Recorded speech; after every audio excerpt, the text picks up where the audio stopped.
Hey, bonjour tout le monde. Ici Adrien. Donc, ici dans le beau pays du Salvador, il doit faire aujourd'hui 25-26, il est 10 heures du matin. Et puis aujourd'hui, on est le 12 février, bientôt la Saint-Valentin. Donc, tous les amoureux vont se préparer à dire à leur blonde comme quoi les aiment. Puis peut-être un souper. C'est une sortie au restaurant, des fleurs, des boîtes de chocolat, le classique quoi. Mais voilà.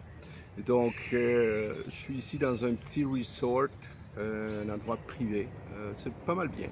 Donc il y a beaucoup de choses qui se passent ici au Salvador, mais il y a beaucoup de choses qui se passent aussi sur la planète Bitcoin.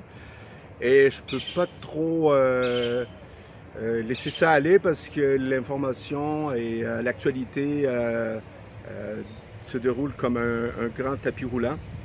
Donc aujourd'hui, dans l'entre-deux, c'est l'émission numéro 20. Donc déjà, c'est super. En fin de compte, c'est ça, je vais vous faire un survol des dernières informations que j'ai glanées. Et aussi, on va parler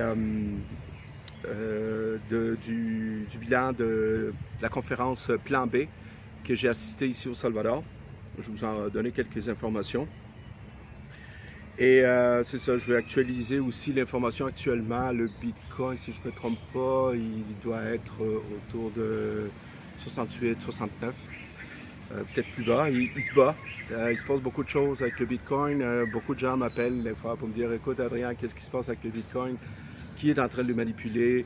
Il y a plusieurs facteurs, mais les fondamentaux sont toujours là. Mais ça, je vais revenir un peu plus tard. À ce prix-là, moi, je peux vous dire, si vous pouvez, achetez-en, il est en spécial.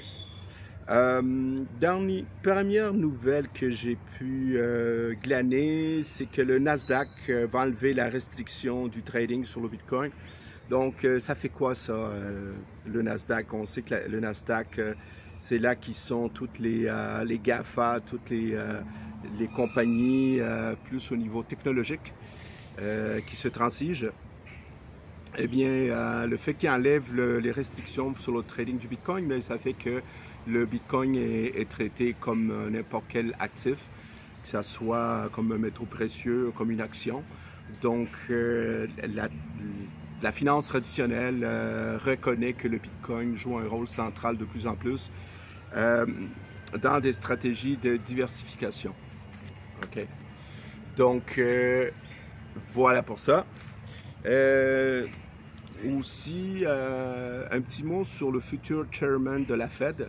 OK? Eh bien, Donald Trump n'arrête pas de faire des entrevues pour dire que c'est un bon gars, puis qu'on va travailler ensemble, puis on va baisser les taux pour relancer l'économie. Donc, aussi, il semblerait qu'il est pro-Bitcoin, donc pro-crypto-Bitcoin.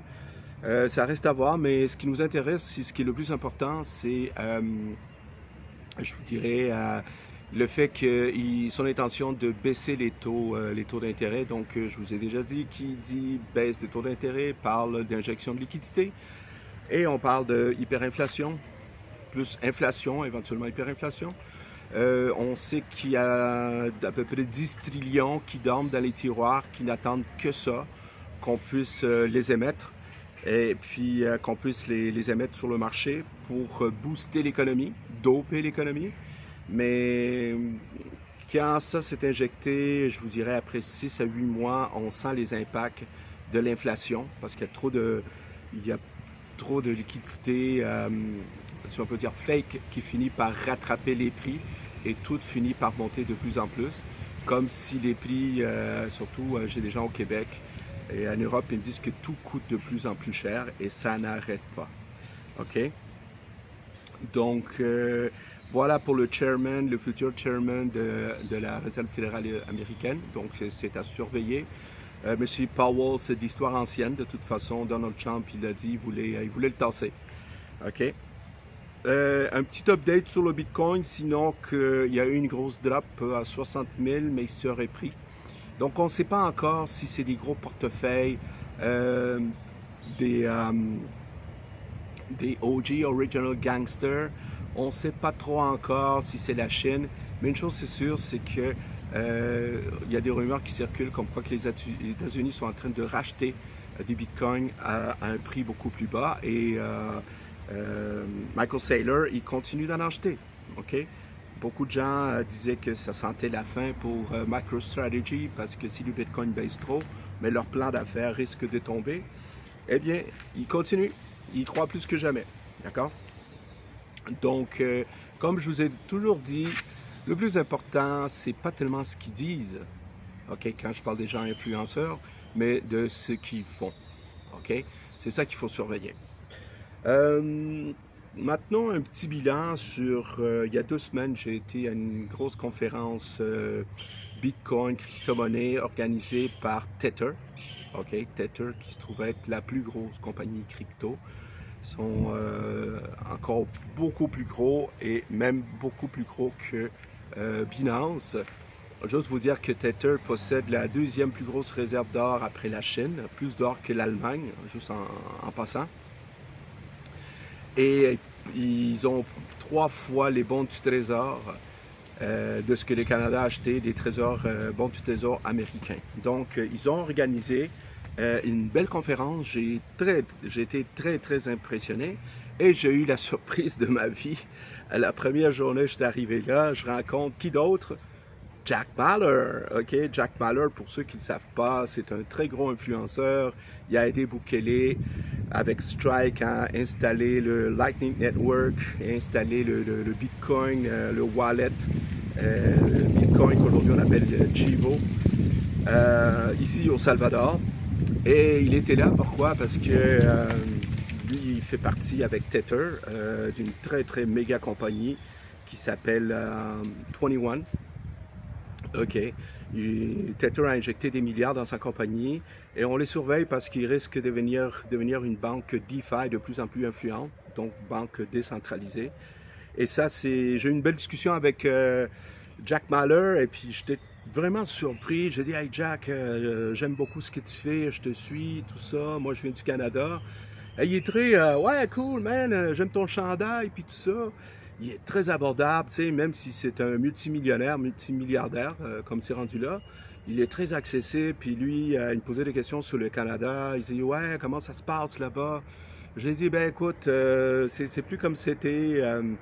Moi, je viens de la partie du Québec. Il dit, ouais, je connais d'autres Canadiens qui me parlent que les choses commencent à être de plus en plus compliquées.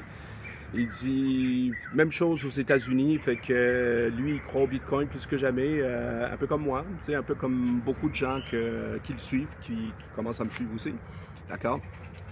Mais ce que j'ai beaucoup apprécié, c'est que j'ai vu un des fondateurs qui a communiqué avec Satoshi Nakamoto. Je me souviens plus il fait partie un peu des cyberpunk du début du Bitcoin. Ils étaient là, des gens très influençables avec beaucoup d'actifs, mais ils sont très, ils croient à ce système décentralisé de plus en plus. Et ce que je pourrais vous dire, c'est que j'ai écouté une conférence du fondateur de Rumble. Rumble, c'est un petit peu, je dirais pas un compétiteur de YouTube, mais c'est surtout une plateforme où qui veut donner accès à la libre expression de plus en plus, moins de censure. Rumble se sont installés au Salvador. Tether, en passant, ils ont leur siège mondial à la tour Google ici au Salvador. OK? Et ce que j'ai écouté de Rumble avec un des fondateurs canadiens qui disait que Rumble, pourquoi il a choisi le Salvador? Parce qu'il aime l'esprit libertarien, il aime l'esprit de Bukele dans le sens qu'il est pro-technologie, il est très ouvert, il recherche l'innovation. Donc c'est une terre d'accueil pour tous ces cerveaux-là, pour tous ces programmeurs-là qui sont fans de liberté et sont fans d'actifs décentralisés comme le Bitcoin, d'accord? Aussi, j'ai rencontré des petites compagnies qui sont financées par Tether, puis Tether, c'est un petit cachotier. Il a financé une compagnie qui s'appelle Keat, c'est un petit perroquet. Je vous conseille, un des avantages de ce petit perroquet-là, c'est que c'est un genre de télégramme, mais il est complètement décentralisé. On communique à travers le blockchain. de P2P, donc ça veut dire d'un cellulaire à l'autre, et on n'est pas dans un serveur centralisé comme Meta ou WhatsApp, ok, où on risque d'être surveillé par Big Brother avec les entités à 3 lettres, je n'ai pas besoin de les nommer, ok, qui essaient de surveiller un peu partout. Mais Keat, je vais mettre le lien. S'il y en a qui veulent le télécharger, c'est super cool. Ok, je vais mettre un QR code pour ceux qui veulent télécharger l'application. Et ceux qui veulent rentrer en contact avec moi dans ce réseau-là, je vais mettre aussi mon user Keat parce que je crois que je vais partir une communauté, surtout Bitcoin crypto et protection, investissement d'actifs digitaux dans Keat. Donc, à ceux qui s'intéressent, rentrez en contact avec moi. Je vais vous mettre le lien de Keat. Aussi, ce que j'ai écouté par rapport à la conférence de Keat et aussi d'autres conférences par rapport à une compagnie qui veut protéger l'aspect privé de plus en plus, c'est qu'en fin de compte, la thématique était privacité et anonymat. Donc, de plus en plus, on commence à s'en rendre compte que les autorités veulent surveiller de plus en plus. Je vous ai déjà parlé la dernière fois au Canada avec la loi FinTrack, qui veulent traquer tous les actifs qui sortent des banques, qui sortent des wallets, d'accord? Comme quoi qu'il y a un monde qui est en train de se configurer présentement. Tu as le monde qui va rester un peu dans le traditionnel centralisé, mais tu as une bonne partie des actifs qui sont en train de migrer vers des plateformes décentralisées de plus en plus. C'est ce que j'appelle le nouveau monde. Et c'est là que je me dirige de plus en plus. Puis il y a des gens qui comprennent qu'il faut sortir du vieux système. Donc, c'était très intéressant. Et je peux vous dire un truc, Tether, c'est une compagnie à surveiller parce qu'ils sont en train de financer des programmes décentralisés. Prochainement, ils ont un projet de wallet, excusez, je ne sais pas pourquoi il s'éteint à chaque fois. Ils ont un projet de wallet, tenez-vous bien, où il va y avoir une espèce de IA intelligente qui va travailler un peu comme un conseiller financier, mais c'est un genre de chat GPT qui va vous conseiller. C'est un wallet décentralisé avec du XAUT, du Tether, du Bitcoin. OK?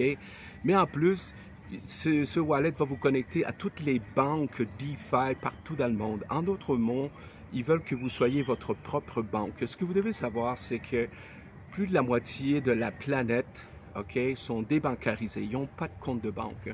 Et plus de la moitié de la planète va commencer à utiliser ces wallets, ces applications. Et ça va faire quoi? Ça va faire une injection des capitaux, des millions, des trillions, OK, qui sont un peu en dehors de la grosse autoroute, qui vont rentrer, OK, dans cette